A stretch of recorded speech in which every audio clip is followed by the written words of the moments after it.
प्रभु यीशु मसीह के मधुर नाम में आपको जय मसीह की। प्रभु यीशु मसीह की अपार कृपा से आप ठीक ठाक हैं, इसलिए हम धन्यवाद करते हैं। आज के बाइबल मनन के लिए हम दाऊद के घराने के बारे में देखेंगे कि दाऊद का घराना ऐसा आशीष पाया हुआ कैसे बन गया। प्रेरितों के काम इसका 13 अध्याय का 22 वचन में परमेश्वर दाऊद के विषय में गवाही देते हैं कि दाऊद मेरे मन के अनुसार चलने वाला एक व्यक्ति है। राजा बनने से पहले परमेश्वर ने दाऊद को चुन लिया था। पहला इतिहास इसका 17 अध्याय के 7 वचन में ऐसा लिखा है, मैंने तुझको भेड़शाला से और भेड़ बकरियों के पीछे पीछे फिरने से इस मंशा से बुला लिया कि तू मेरी प्रजा इज़राइल का प्रधान हो जाए। कितनी बड़ी आशीष परमेश्वर ने दाऊद को दे दी। परमेश्वर के वचन के अनुसार और बल्लाहट के अनुसार दाऊद राजा बन गया। राजा बनने के बाद जब हम पहला इतिहास इसके 16 अध्याय को पढ़ते हैं तो दाऊद इस अध्याय में परमेश्वर की आराधना के संबंधित एक कार्यक्रम करता है। वहाँ इज़राइल के सब लोग मौजूद हैं, मगर दाऊद के घराने के विषय में यहाँ कुछ भी नहीं लिखा, वो मौजूद नहीं है। सब लोगों से बातचीत करने के बाद और लोगों को परमेश्वर के नाम से आशीष देने के बाद दाऊद ने एक बहुत अद्भुत काम किया।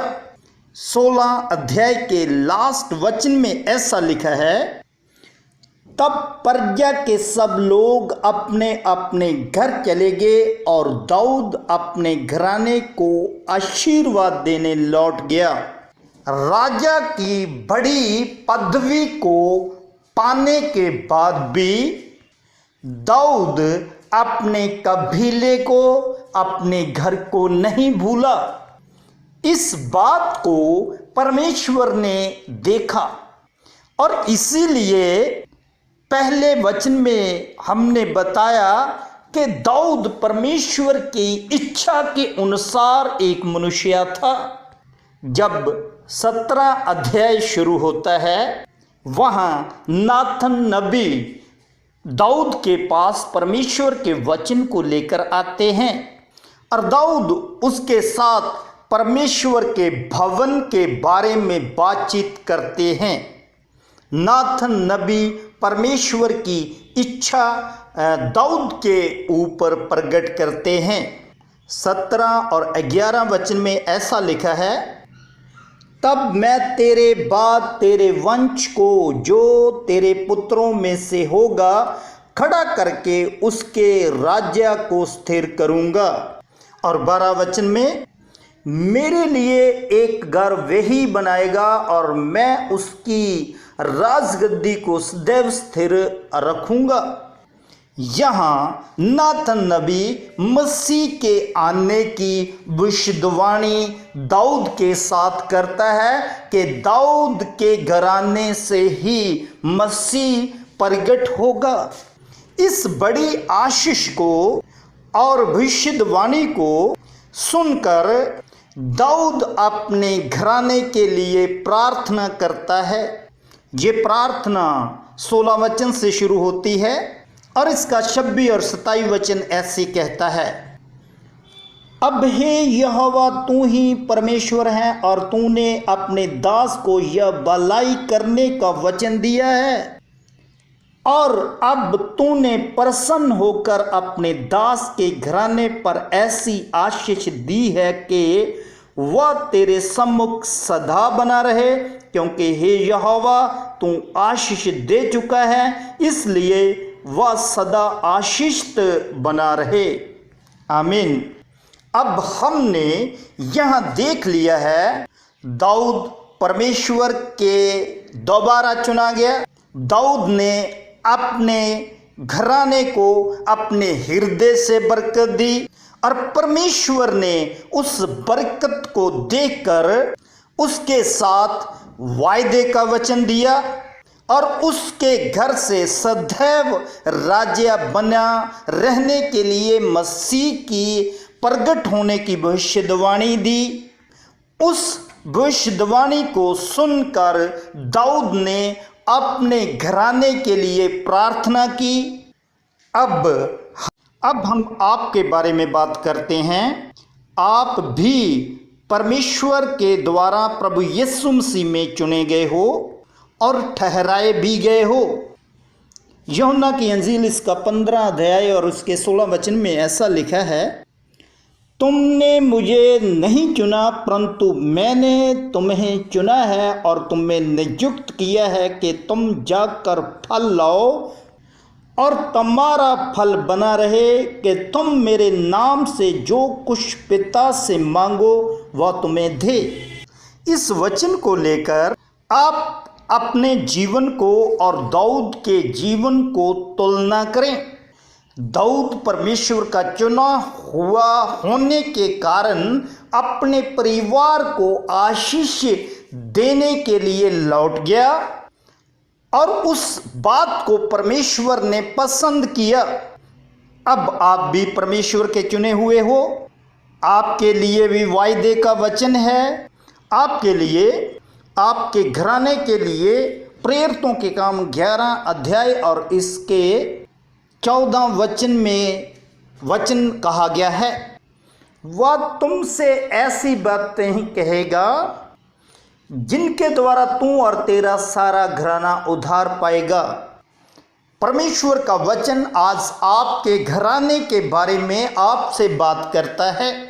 क्या आप दाऊद के समान अपने घराने को बरकत देने के लिए जाओगे?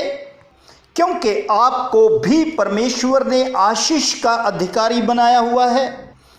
क्योंकि प्रेरितों के काम 11-14 वचन जे पतरस के द्वारा बोला गया। पतरस ने जे बात का प्रैक्टिकल कुरनेलियस के दर्शन के बाद परमेश्वर से पाया और कुरनेलियस का घर भी बच गया। अब ये ही पतरस पवित्र आत्मा के द्वारा कलीसिया को पत्री लिखते हुए पहला पतरस इसके 3 अध्याय में मसीही घरानों का जिक्र करते हैं और इसके 9 वचन में, पर इसके विपरीत आशीष ही दो क्योंकि तुम आशीष के वारिस होने के लिए बुलाए गए हो। कितना अद्भुत बात है जो पतरस ने कलीसिया के लिए बोली है। यदि आप आज कलीसिया में हो तो आपको अपने घराने के लोगों की चिंता अवश्य करनी चाहिए। आज ही दाऊद की तरह प्रैक्टिकल करना चाहिए। यहाँ आपको अपने घराने के लोग मिलते हैं, उनको ये बोलना मत भूलें कि मैं प्रभु यीशु के नाम में आपको आशीष देता हूँ क्योंकि मैं यीशु मसीह का चुना हुआ हूँ और आप आशीष के अधिकारी हो और आपको परमेश्वर देख रहा है बिल्कुल दाऊद की तरह। और परमेश्वर आपके घराने को एक आशीषमयी घराना बनाएगा। हमारी टीम इन आशीष वाले वचनों को लेकर पंजाब के अलग अलग डिस्ट्रिक्ट में जाकर पारिवारिक सेमिनार कर रही है। आप हमारी टीम के साथ संपर्क करके परमेश्वर का वचन परिवार के बारे में क्या कहता है सीख सकते हैं। यदि आप अन्य और स्टेट में रहते हैं तो आप संपर्क करके हमारी टीम से मेरा मजबूत परिवार किताब को मंगवा सकते हैं। आज मैंने इसी किताब के 2 अध्याय को आपके सामने पेश किया है और मुझे विश्वास है यदि आपने ये वचनों को बड़े ध्यान से सुना है, अगर आप इसका प्रैक्टिकल करोगे तो परमेश्वर आपके दोबारा बोले गए आपके घराने के लिए वचन उनको पूरा करेगा, जैसे दाऊद के घराने के ऊपर परमेश्वर ने वचन को पूरा किया। यदि आप परिवारों के बारे में चिंता करते हैं या इस सेवकाई में सहभागी होना चाहते हैं, तो आप इस मैसेज को दूसरे लोगों तक पहुंचाएं और इसके साथ बहुत से मसीही लोगों को आप आशीषमयी घराने बना सकते हो। प्रभु यीशु के नाम से परमेश्वर आपके घराने को सदैव आशीषमयी बनाए रखे। आमीन।